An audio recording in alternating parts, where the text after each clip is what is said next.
Hello दोस्तों, कैसे हैं आप सब लोग। आशा करता हूं कि आप सब बढ़िया होंगे और अपनी पढ़ाई को एकदम शानदार तरीके से एकदम जोश और जुनून के साथ में गति प्रदान कर रहे होंगे। आज हम पढ़ने वाले हैं दोस्तों संज्ञा के पार्ट 1 को आपने देख लिया होगा और जिसने नहीं देखा है वो उस पार्ट 1 को जरूर देख लें। उसके बाद इस पार्ट नंबर 2 पे आते हैं दोस्तों। आज हम पढ़ेंगे संज्ञा के प्रकार। संज्ञा के प्रकारों का वर्णन करेंगे, एक एक का दोस्तों पोस्टमार्टम करना है दोस्तों जोरदार तरीके से, ठीक है। पहला प्रकार है दोस्तों व्यक्तिवाचक संज्ञा, दूसरा है जातिवाचक संज्ञा, तीसरा है भाववाचक संज्ञा, द्रव्यवाचक संज्ञा, समूहवाचक संज्ञा। सभी का एक एक करके पोस्टमार्टम करते हैं दोस्तों, ठीक है। तो पहला लिखते हैं व्यक्तिवाचक संज्ञा। व्यक्तिवाचक संज्ञा सभी दोस्त एक साथ पेन में निकाल के बैठ जाएं और कॉपी में साथ के साथ में लिखते रहें, ठीक है दोस्तों।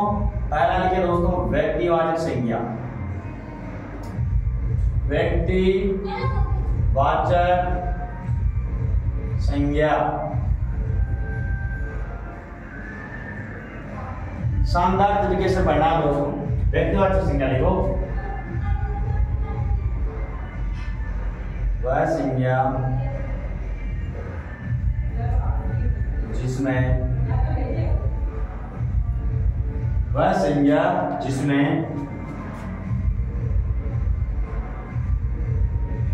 किसी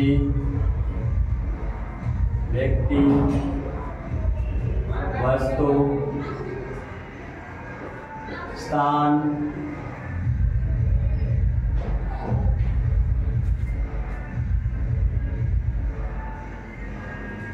आदि का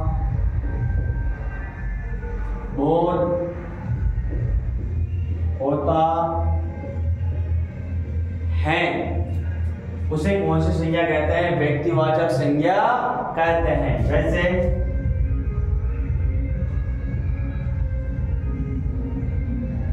राम, श्याम,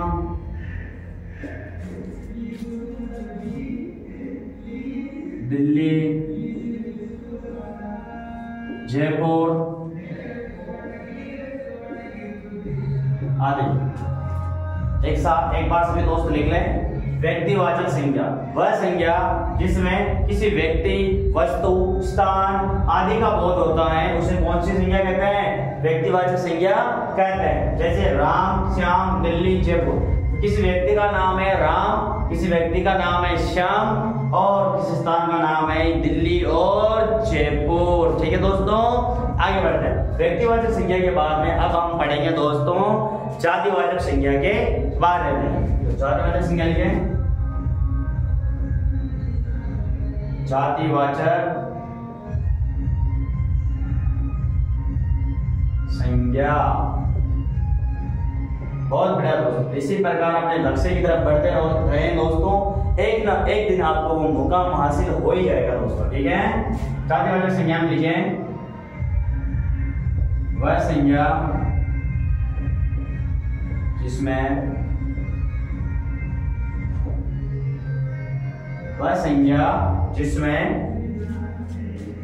किसी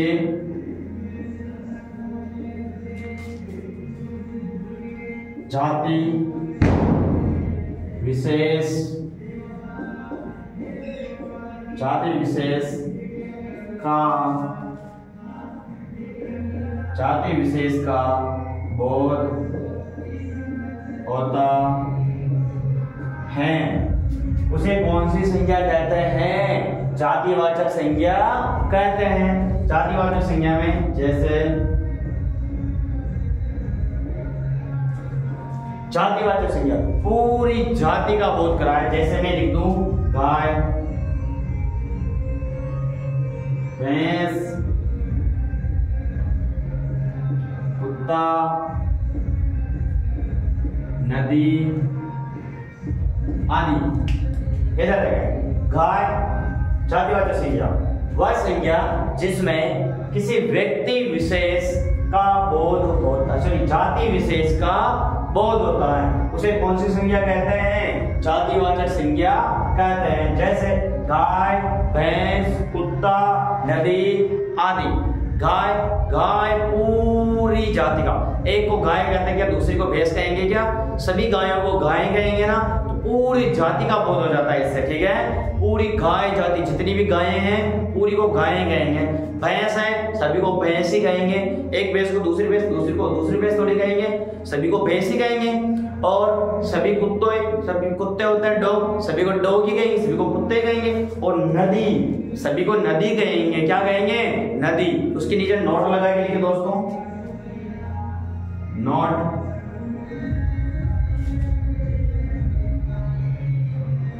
नदी बराबर जातिवाचक संज्ञा। और उसके नीचे नोट लगाकर लिखना है दोस्तों, गंगा व्यक्तिवाचक संज्ञा। ये क्या लोचा है सब, देखते हैं, देखिए एक बार। व्यक्तिवाचक संज्ञा, नदी में है जातिवाचक संज्ञा और गंगा में है व्यक्तिवाचक संज्ञा। अब आप कहेंगे सर ये क्या प्रॉब्लम है, अभी तो आप कह रहे हैं सर नदी में तो क्या है, जातिवाचक संज्ञा है। जी दोस्तों बिल्कुल सही है आप। गंगा में व्यक्तिवाचक संज्ञा, सर इसमें भी तो गंगा भी एक नदी है, यमुना भी एक नदी। नहीं दोस्तों, जब किसी पर्टिकुलर एक नदी का नाम आ जाता है ना दोस्तों, तो उसमें कौन सी संज्ञा आती है, व्यक्तिवाचक संज्ञा आती है। तो अगर मैं सभी नदी कहूँ ना, तो नदियां तो सभी नदियां आ गई। अगर मैं कह दूं गंगा नदी, यमुना नदी, बनास नदी, चंबल नदी, तो उनमें कौन सी संज्ञा है, ये व्यक्तिवाचक, यानी किसी व्यक्ति वस्तु स्थान, यानी किसी वस्तु का है, व्यक्ति का नाम बता रही है। नाम क्या है नदी का, गंगा, नाम बता रही है उसका, तो कहने का मतलब इसमें कौन सी संज्ञा आएगी, व्यक्तिवाचक संज्ञा आएगी। बहुत बढ़िया दोस्तों। उसके बाद लिखो दोस्तों भाववाचक संज्ञा। भाववाचक संज्ञा, भाववाचक संज्ञा, बहुत बड़ा दोस्तों। भाववाचक संज्ञा में लिखें, ऐसे कर लेना दोस्तों। भाववाचक संज्ञा वह संज्ञा जिसमें किसी भाव, कोमा, गुण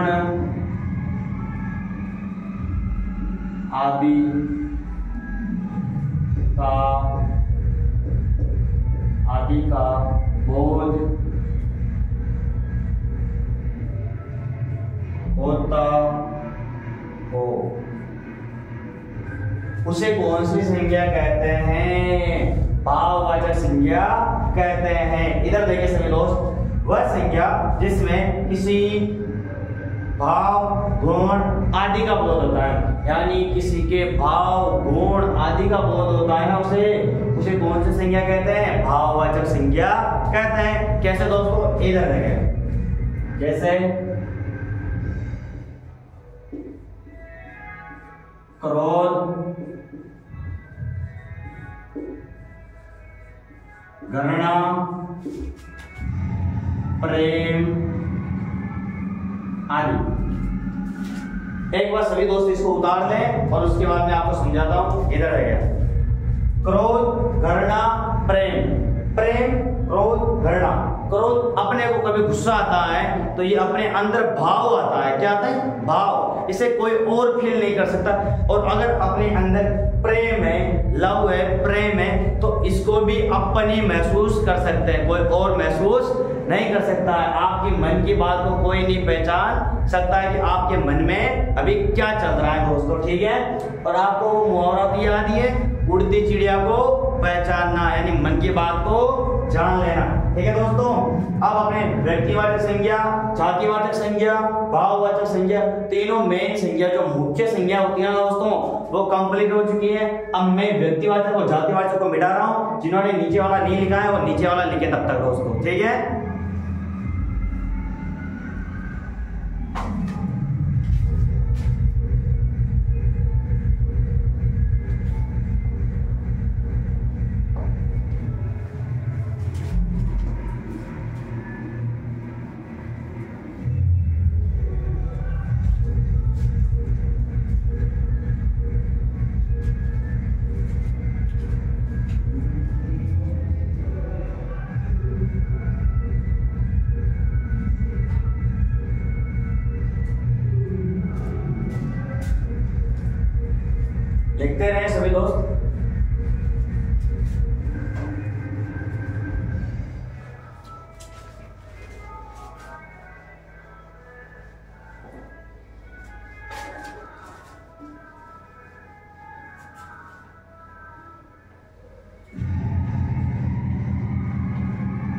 हाँ, नोट से नीचे नीचे वाला मैं नहीं मिटा रहा हूँ, ऊपर ऊपर वाला मिटा रहा हूँ, ठीक है।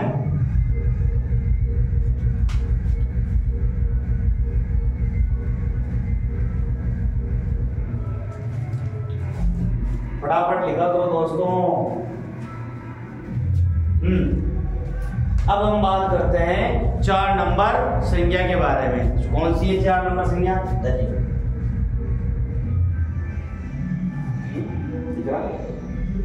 4 नंबर संज्ञा भाववाचक हो गया। अब अपन बात करते हैं दोस्तों द्रव्यवाचक संज्ञा के बारे में।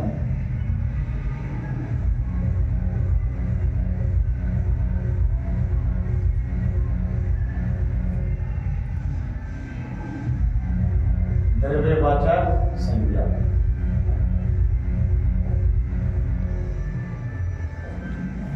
वह संज्ञा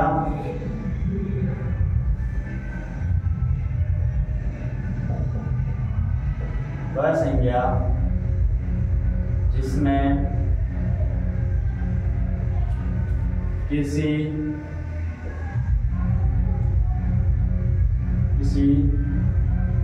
द्रव्य की नाप तोल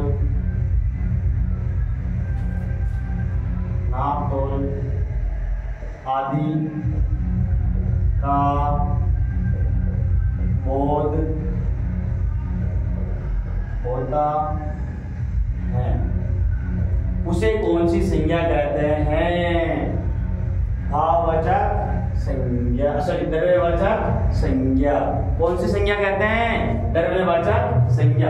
वह संज्ञा जिसमें किसी द्रव्य की नाप तोल आदि का बोध होता है, उसे कौन सी संज्ञा कहते हैं? द्रव्यवाचक संज्ञा।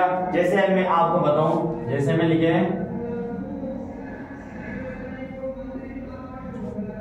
लीटर,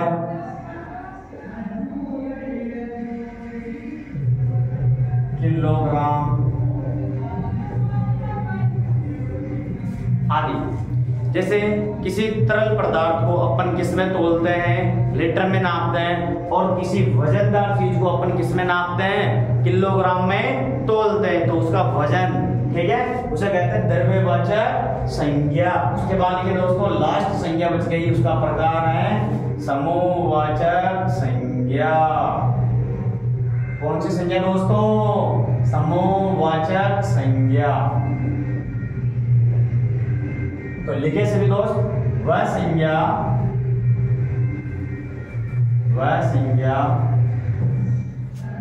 जिसमें किसी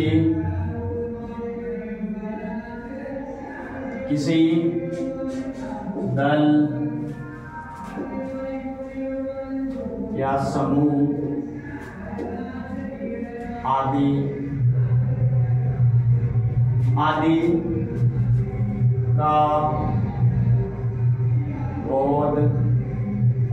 का बोध होता है, उसे कौन सी संज्ञा कहते हैं? समूहवाचक संज्ञा। जैसे मैंने लिख दिया सभा, मैंने लिख दिया गुच्छा, मैंने लिख दिया टुकड़ी आदि। इधर देखें, द्रव्य समूहवाचक संज्ञा वह संज्ञा जिसमें किसी दल, समूह आदि का बोध होता है, उसे कौन सी संज्ञा कहते हैं? समूहवाचक संज्ञा। जैसे सभा, गुच्छा, टुकड़ी। सभा एक व्यक्ति तो नहीं कर सकता है, एक जैसे अनेक व्यक्ति होंगे तभी तो सभा करेंगे। और गुच्छा, अरे जैसे राज्यों का गुच्छा है तो एक गुच्छे को गुच्छा थोड़ी ना कहेंगे, 12-15 राज्य एक साथ में होगी तभी तो उसे गुच्छा कहेंगे। और टुकड़ी, अरे सैनिक टुकड़ियां नहीं होती क्या? सैनिक टुकड़ी एक को टुकड़ी थोड़ी ना कहेंगे। जैसे एक ही टुकड़ी में लगभग 150 सैनिक हैं तो पूरी टुकड़ी को टुकड़ी कहेंगे ना, तो वो टुकड़ी, ठीक है। तो इसमें सभी में किसका बोध हो रहा है? समूह का बोध हो रहा है, ठीक है दोस्तों। इसी के साथ इस वीडियो का मैं अंत करता हूं। अगर वीडियो अच्छा लगे तो दोस्तों लाइक कमेंट करना है दोस्तों। जय हिंद, जय भारत।